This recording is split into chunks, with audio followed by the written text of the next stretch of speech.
Hoje damos início à Semana dos Pais. Cada dia iremos trazer mensagens valiosas, com exemplos extraídos da Bíblia Sagrada, de pais que fizeram a diferença na vida dos filhos. Eu agradeço a oportunidade que me foi dada pela direção da igreja, na figura da nossa amada pastora Loide Ramos e do seu filho, pastor Gideon Júnior, e os parabenizo por essa brilhante iniciativa. Hoje eu vou falar para vocês sobre a importância da atitude paterna na vida dos filhos, aprendendo com a história de Jairo. Muitos sabem que a paternidade é uma missão árdua que envolve muita responsabilidade e exige em todos os aspectos da vida a capacidade de tomar decisões e de agir, visando o bem dos filhos e da família. Agora, o que muitos pais não costumam perceber é que a ausência de atitude pode trazer prejuízos irreparáveis ao futuro dos filhos. E é por essa razão que o estudo de hoje vai ajudar você, pai, a desenvolver essa habilidade tão importante. Em primeiro lugar, é importante destacar que para se ter atitude é necessário tomar decisão. São duas etapas distintas, mas que estão relacionadas. Tomar decisão envolve um processo. É algo importante, mas incompleto se não acompanhada da atitude. Somente a atitude é capaz de gerar a mudança da realidade. O processo decisório constitui-se de ao menos 5 etapas básicas. Primeiro, identificação e avaliação da dimensão do problema. Segundo, identificação das limitações. Terceiro, coleta e análise de informações. Quarto, levantamento de recursos disponíveis. E 5, tomada de decisão. A história de Jairo, contada em Lucas capítulo 8 e em Marcos capítulo 5, ilustra muito bem cada etapa desse processo e nos ensina princípios indispensáveis para uma paternidade de atitude. Jairo estava diante de um problema muito difícil. Sua filha de quase 12 anos estava à beira da morte. Ele precisava de uma solução imediata. Jairo identificou e avaliou a dimensão do problema, primeira etapa. Esse problema é grande. Preciso encontrar uma solução urgente. A vida e o futuro da minha filha estão em jogo. Foram conclusões a que Jairo chegou ao identificar e analisar a dimensão do seu problema. Essa etapa é fundamental no processo decisório. Quando feito de forma precisa e correta, dará uma visão adequada ao pai sobre a dimensão do problema que precisará enfrentar. Perguntas como: qual a origem do problema? Qual a sua magnitude? De que forma e com que intensidade esse problema está afetando a vida do meu filho ou da minha filha? São necessárias nesse momento e vão lhe ajudar a fazer uma adequada análise inicial da situação a ser enfrentada. Segunda etapa. Jairo identificou suas limitações. Jairo concluiu que não conseguiria sozinho, que precisaria de ajuda. Você precisa ser sincero consigo mesmo nessa etapa e reconhecer suas limitações. Não tenho paciência, não tenho sabedoria, não tenho controle emocional, não tenho conhecimento sobre isso. Uma autoavaliação bem feita será muito importante para a próxima etapa do processo decisório, que é 3. Buscar e avaliar informações. Nessa etapa, você deve estudar as possíveis soluções para o problema, buscar conhecimento, levantar quais estratégias você pode usar. Pesquise, leia, analise, compare. Jairo, como homem letrado e de um provável notável conhecimento, não mediu esforços para buscar alternativas para curar sua única filha e se informar sobre as possíveis soluções. Será que existe solução na medicina? Auxílio de remédios mais eficazes? Além disso, ele provavelmente também tomou conhecimento dos milagres que Jesus tinha realizado naquela região e certamente obteve confirmação dos fatos relatados por cada testemunha ocular. Depois disso, Jairo passou para a quarta etapa do processo decisório: identificar os recursos disponíveis. O que tenho à disposição para resolver esse problema? Quanto de investimento consigo fazer?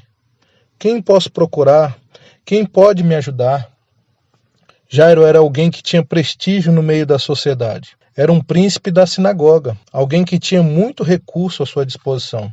O evangelho não menciona, mas certamente Jairo já havia recorrido a todos os médicos da sua região e gastado todos os recursos possíveis para a recuperação da saúde de sua filha. E sem resultado algum, Jairo se vê diante da única alternativa viável que lhe restara: procurar Jesus. E aí chegamos na quinta e última etapa: tomada de decisão. Jairo decidiu ir até Jesus e clamar por socorro. Não foi uma decisão impensada, muito menos simples, mas isso o moveu até a atitude. O Evangelho de Lucas, capítulo 8, versículo 41, nos relata que esse pai, que era chefe da sinagoga, se prostra aos pés de Jesus e lhe roga para que o acompanhe até sua casa. Marcos, relatando a mesma história no capítulo 5, versículo 22, registra que Jairo clama da seguinte forma a Jesus: minha filha está à beira da morte. Rogo-te que venhas e lhe imponhas as mãos para que sare e viva. Eu poderia destacar ao menos duas coisas que Jairo precisou abandonar nesse momento. Primeiro, teve que abandonar o seu orgulho. Como chefe da sinagoga, possuía muita proeminência na região por seu conhecimento e serviço religioso, social, algo que certamente lhe trazia muito orgulho. Um homem nessa posição se curvar diante de uma pessoa para solicitar socorro não é algo tão fácil de se fazer, muito menos se esse orgulho lhe enche o coração e lhe domina. Segundo, teve que abrir mão das suas convicções. Jairo, sem dúvida, abriu mão de suas fortes convicções religiosas. Ninguém que possui grande conhecimento sobre Deus e suas leis a ponto de se destacar como Jairo deixaria tão facilmente fortes convicções e conceitos formados ao longo da vida. Certamente, reconhecer que Jesus seria capaz de curar sua filha foi uma decisão que colocou em xeque toda a sua compreensão sobre Deus e sua palavra. Quais convicções temos que abandonar em nossa vida? Quais conceitos e preconceitos temos carregado conosco? E o quanto isso está interferindo no meu relacionamento com meu filho, no meu relacionamento com minha filha? O quanto isso está determinando a minha conduta?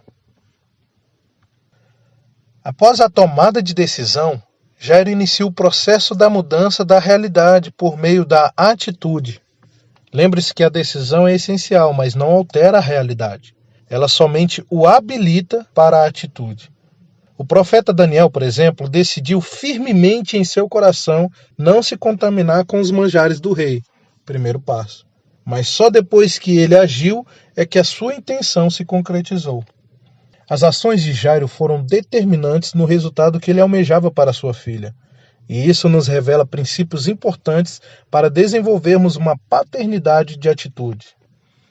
Primeira atitude que Jairo tomou: prostrou-se diante de Jesus. Com essa atitude, Jairo estava reconhecendo que Jesus era o único que podia mudar aquela situação. Prostrar-se diante de Deus é, em primeiro lugar, reconhecer suas limitações e sua incapacidade. E, em segundo lugar, reconhecer a suficiência e a capacidade de Deus para lhe ajudar em todos os aspectos da sua vida, inclusive no seu relacionamento familiar. É depositar a esperança aos pés daquele que tudo pode fazer. É confiar o controle e o governo da sua vida nas mãos de Deus. Segunda atitude: levou Jesus até o problema. Jairo pede para que Jesus o acompanhe até a sua casa, para que, impondo as mãos sobre sua filha, ela fosse curada. Jesus, movido por compaixão, o acompanha até a sua casa. Deus sempre está disposto a nos ajudar em nossas demandas. Ele deseja que lhe peçamos auxílio e tem prazer em nos ajudar. Isso me faz lembrar do texto de Mateus capítulo 7, versículos 7 ao 11, que diz assim: peçam e vocês receberão. Procure e vocês acharão. Batam e a porta será aberta para vocês. Porque todos aqueles que pedem recebem, e aqueles que procuram acham. E a porta será aberta para quem bate. Por acaso algum de vocês que é pai, será capaz de dar uma pedra ao seu filho quando ele lhe pede pão? Ou lhe dará uma cobra quando ele lhe pede um peixe? Vocês, mesmo sendo maus, sabem dar boas coisas aos seus filhos. Quanto mais o Pai de vocês que está nos céus dará coisas boas aos que lhe pedirem. Por fim, a terceira atitude que Jairo precisou ter foi crer. Durante o trajeto, Jairo se depara com a notícia de que sua filha havia falecido. Sim, Um dos príncipes da sinagoga veio ao seu encontro para lhe dar essa triste notícia, dizendo no versículo 49: a tua filha já está morta, não incomode mais o mestre. Mas a resposta de Jesus para Jairo foi no versículo 50: não temas, crê somente. Isso nos ensina que para crer, precisamos abandonar o temor. Temos medo de entregar o governo e o controle nas mãos dele. Temos medo do tamanho do problema. Temos medo de tantas outras coisas. Mas Deus quer que somente creiamos nele, pois ele, como nosso Pai, como alguém que nos ama e quer bem, saberá conduzir todas as coisas. Eu vou lhe contar agora como toda essa história termina. Bom, Jesus, chegando à casa de Jairo, se depara com uma enorme quantidade de pessoas. Havia muita gente ali chorando e gritando no local, e também instrumentistas contratados tocando música fúnebre. Jesus, vendo toda aquela confusão geral, disse: por que tanto choro e confusão? A menina não morreu, ela está dormindo. Então começaram a rir de Jesus e a zombar dele. Jesus então mandou que todos saíssem, permanecendo somente os pais da menina e 3 discípulos dele. Algumas lições rápidas podemos extrair desse trecho final da história. Primeiro, Jesus quer entrar na nossa casa para acabar com todo o choro e toda a confusão. O que tem causado choro, tristeza em sua casa? Existe depressão, angústia, solidão, desunião, doença. Sua casa está um verdadeiro caos, uma verdadeira desordem. Seus filhos estão desorientados. Permita Jesus entrar e fazer as mudanças necessárias. Segunda lição, Jesus mandou tirar todo mundo que estava atrapalhando. Contratados, vizinhos, amigos, parentes. Quem precisa sair da sua casa? Quem precisamos retirar do nosso convívio?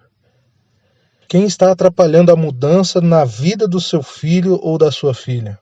Além disso, o que eu preciso retirar da minha vida? É preciso retirar da nossa vida, da nossa casa, do nosso convívio, tudo aquilo que nos atrapalha. Atenção, Pai.